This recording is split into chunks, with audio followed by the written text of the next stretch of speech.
ইফতার মাহফিলে হাসি ও আনন্দ ভাগাভাগি করতে সবার মতোই তানিম যাচ্ছিলেন অংশ নিতে, কিন্তু জীবনের এই স্বপ্নময় মুহূর্তের ঠিক আগেই রামধা বাজারে ট্রাক চাপায় থমকে গেল তার পথ, থমকে গেল তার ভবিষ্যৎ।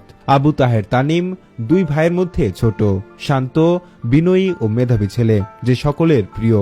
তার হাসি, তার স্বপ্ন, তার সরলতা সবকিছু এক মুহূর্তে নিঃশেষ হয়ে গেল।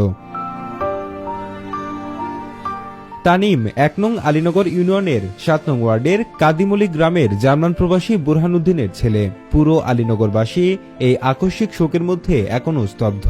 স্থানীয় ইউপি সদস্য আব্দুল আহাদ বলেন, তানিম খুব ভালো ছেলে ছিল, তার এই হঠাৎ চলে যাওয়া আমাদের সবার জন্য এক গভীর ক্ষতি। আলীনগরবাসী শোকাহত। ফজর নামাজের পর তার দাফন সম্পন্ন হবে।